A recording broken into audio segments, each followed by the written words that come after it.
delighted to see our special guest on the programme today is none other than former Rangers fullback Ally Dawson. Ally, it's a trip down memory lane, and some of those photographs must bring back some spectacular memories. Yes, very, very good memories over at least a 12-year period here. Yeah, I mean, it's a long time ago. I hate to go back. 1975, when you first put pen to paper, what are your memories of Jock Wallace? Memories are very, very good. He was such a character, as he liked characters within the group as well. He was larger than life, as you could imagine, but he was one of probably the best managers, man managers that I've actually had the pleasure to work with. He was fantastic. He knew everything about you. He would learn more about you as you went on as well. Got to know your family. Could tell you the parents' names, etc., etc. He was just that kind of person. And he knew that if anything went wrong at all, if any problems, you could go and chap his door, and he would either kick you up the backside or he'd put his arm around you, and it was more likely to be the arm around you. Yeah, and you joined Rangers at a time where they were getting stronger again. Yep. It was a really good time. It was great experience around the club at that time. There was a lot of good players in their late 20s, early 30s, good experienced players, and I was fortunate enough to have a good 3 to 4 years in the reserves at that time, before breaking in during the sort of third or fourth season, and learned an awful lot from an awful lot of great players. Yeah, I mean, in particular, was there someone there that you looked up to that had, a lasting impression on you as a player and a person? Player and person, being a fullback, I looked and worked a lot with Sandy. We used to do he used to go out, especially laterally in his career, he'd do a lot of the sprint work, and I used to try to go out and do a little bit with him. My hero at the time was Colin Stein. Colin Stein had come back, and it was just fantastic to work and be with him. I mean, I left school at 17 to go, and I left early to go and travel to Australia with the team. And this was, these were my heroes, and what better way could I do to have started that? The end of May, going away, 4 weeks in New Zealand, Canada, New Zealand and Australia, and then back again. A few weeks later, we were back at pre-season. It was fantastic. Yeah, you mentioned that you were young, maybe wet behind the ears. What was the best bit of advice that was passed on to you, or can you remember a collection of things that maybe stood you in good stead for the future? There wasn't so much advice. It was during the games you were guided certain things, certain people. I mean, even Dave Smith was coming to the end of his career, and that season that I gained a number of reserve games, and I was coming away from school and playing in the reserves on the Saturday and thinking, this is fantastic, and Dave Smith alongside you, guiding you, putting you into the right positions, talking you through games. You could give him the ball and he would be calm on the ball, bring it at the back and just guide you out up the park. And then going in beside Tom Forsyth and Colin Jackson, they would when they were playing, it was just their experience getting up. You listen to them, especially Tom, because if you didn't listen to him, he'd soon get on at you. But it was just gaining experience all the time that he went up there. There wasn't any words of advice at the time. It was just realising who were the guys that probably you would learn from. And thankfully Sandy and people like that had long careers, and that was the type of guys that we were learning from. Yeah, and just picking up on that point, what was Ally Dawson like as a player, and how did you develop? As a player, a young boy, never thought anything other than you don't think about things, you just get on with it. You're asked to go in and do something, and you do it to the best of your ability. Loved playing, probably played more games than I should have because of injuries, but just decided that was it, which is it's probably a change from now. But I went through a couple of seasons where I had problems, and it really got to the point where I really needed to rest, and eventually did that. But as a player, I just wanted to play. I wanted to enjoy it. I wanted to go out there and not showcase or anything. That wasn't me. Just work hard, and that's what hopefully I did. Yeah, 2 Scottish Cups, 4 League Cups. Is there one in particular that sticks in your memory that you particularly enjoyed? The 2 Scottish Cups were totally different. The first one was in 1979 against Hibs after a couple of replays, and then I think that was going to a third. Third game was probably the reason why they decided that it would finish in a one-off. But the games itself weren't great. But it was, the memory of being the first one was fantastic. And the Scottish Cup, I was the captain that time, and that went into extra time, and we beat Dundee United 4-1. That was the biggest moment as far as I'm concerned. Standing up, walking up to receive the cup and put the ribbons on it was fantastic, great feeling. Yeah, and of course, in both teams you had some very special players. Yes, again, it was 79 was the era where John had taken over as manager, but you still had Alec MacDonald, Colin Jackson, Tom Forsyth. These were guys that had great experience around you. Tommy McLean, Willie Johnson. These were, they had fantastic players at the time. They were coming to the end of their career, and there was an emergence with Bobby Russell, Gordon Smith, myself, fortunately enough, latterly, next year's probably John McDonald, and people like that were coming through. So it was a time where there was a lot of change, but it was great players. Yeah, you mentioned the Dundee United Scottish Cup, which again, Rangers won. John McDonald played a major part in it as well, and of course Coop is one of those special players that every Rangers player I speak to, he seems to have a special place in their heart. It does. He was a great player, and he really has got a place. Don't know, probably if you look you'll see, but the Davy and I were 2 years apart. Literally on the 25th of February, both had the same birthdays. Davy was 2 years older than me, so each time, normally along the time when my birthday is, I have a wee feeling for Davy, and know that he was a special player. When he could turn it on, when he turned it on, you knew it was great. And in the second game he played there, set it up for John McDonald, delivered into the back post for Bobby and people like that, and it was he controlled the game, and we were I don't think we were behind in the game. We were always in front in the game, and it was as the game went on and on. The replay, it was I was sure that we were going to win it, and then finally at 3-1 we scored the final goal. John get put through and scored the final goal. And it was that kind of thing that you think, well, that's and it's remembered a lot of the times for David Cooper, how he performed in that final day. Yeah, what did it mean to you when you see the picture there of you with the ribbons around the cup and you're the captain? At 23, it was surreal. It really was. Looking at it now, I wouldn't give it up for a single thing. I looked back, and there was a lot of talk about, and you'd hear it as well, that Sandy was still there, and maybe Sandy should have got it, or the captain at the time, but I get good support from the experienced players around at the time, and learned a lot from them. And it was very, very much if somebody was to offer you something, would you accept it? I said, of course I would accept it. If the captaincy was offered to any player, I would be surprised if they didn't accept it. And it's something which I looked at, and it helped build a lot of the character of myself over the next few years, and built me up for stronger later on in life as well. Yeah, and briefly, I've always got to ask this: still got the medals? Of course. Are you a man who collects the strips and keeps them as well? We never had a lot, we had 1 or 2, but I've given most of them away to family members, and brother and younger cousins.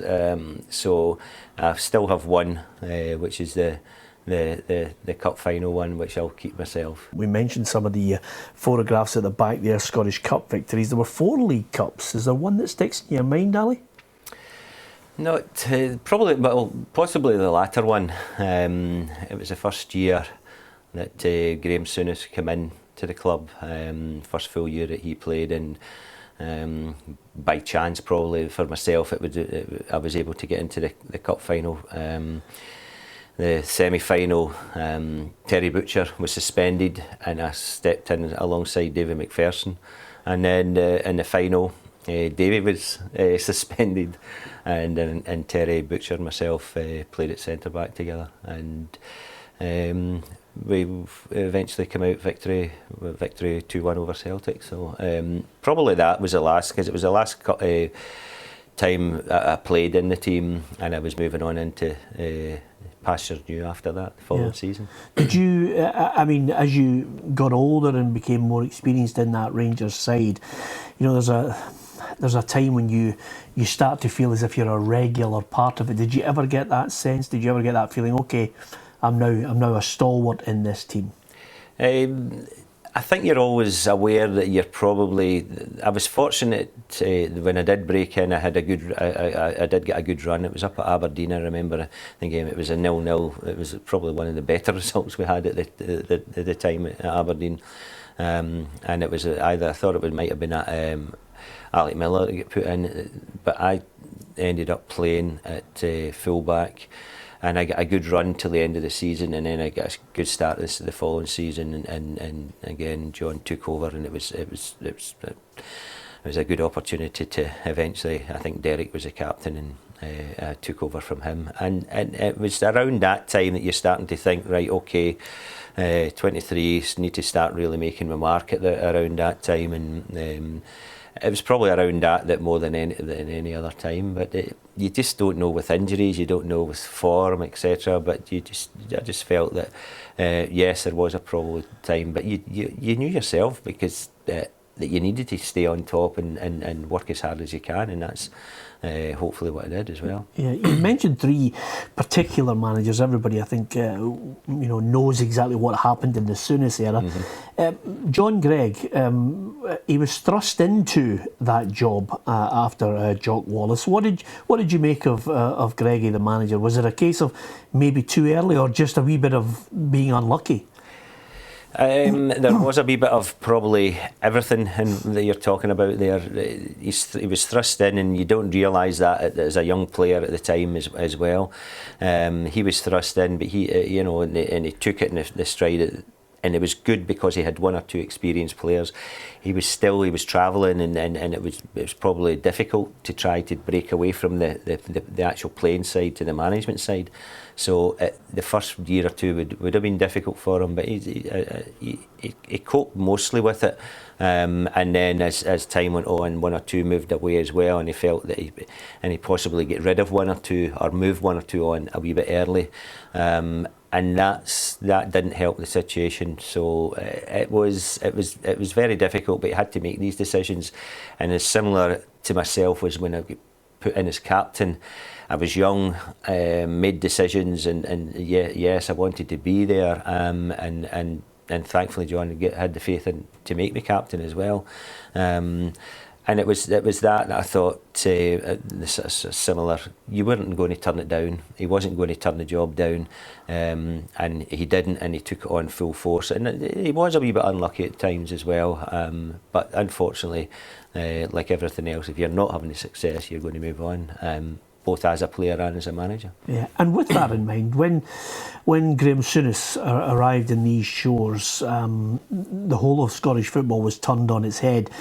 Did you have a sense of, fear, trepidation, that you faced an uphill task to try and change his mindset? I think initially when he did come in, it was the end of the season, and then Walter took over with the team, and I was just coming back.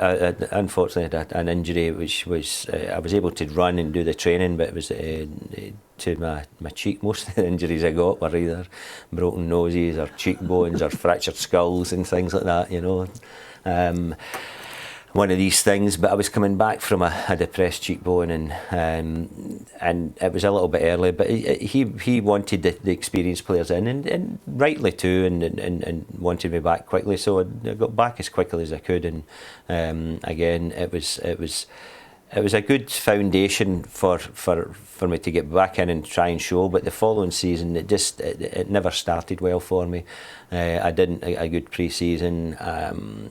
One or two other things. Stuart Monroe came in and did very, very well, and proved time and time again afterwards that he was the man for the job. And Graham brought 2 or 3 other players in to try and go in at left back, but Stuart seemed to outplay them and get involved for the next 3 or 4 years. But you find out that it's not what he was wanting. It's time for you to move on. It happens. You don't understand it as much then, but you understand it at a later time. Yeah.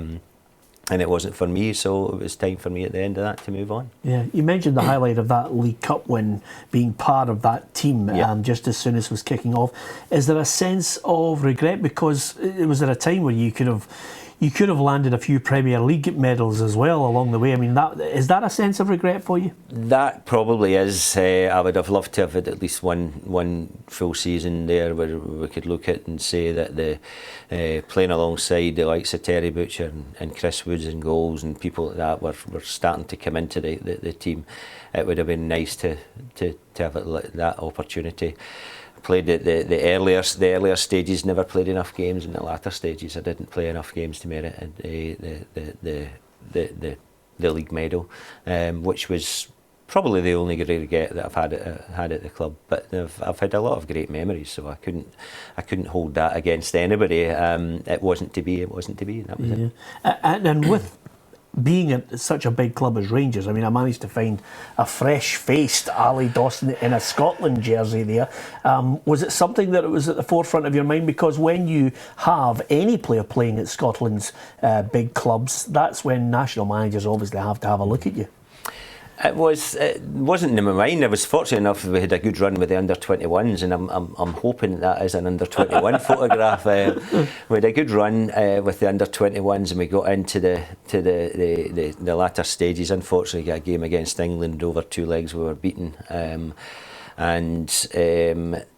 It was a time where hopefully I was kicking on and doing reasonably well, and thankfully were given a stronger run in the first team as well. So it was really things were looking up as far as that and taking off. But it was a time which I just feel that it passed so quickly. But you remember there's a lot of good memories in amongst them all, and change from today to then was the meaning was that you really loved, if you were selected for your country, then it was a huge honour. I'm sure it is for a lot of the guys today as well, but it was a huge honour for myself to have played the under-21s and then get involved under Jock Stein initially, and getting 5 caps there, so it was a fantastic honour. Yeah, and as a player, when you look back over the career, how would you like to be remembered when people look back and say Ally Dawson, Rangers player?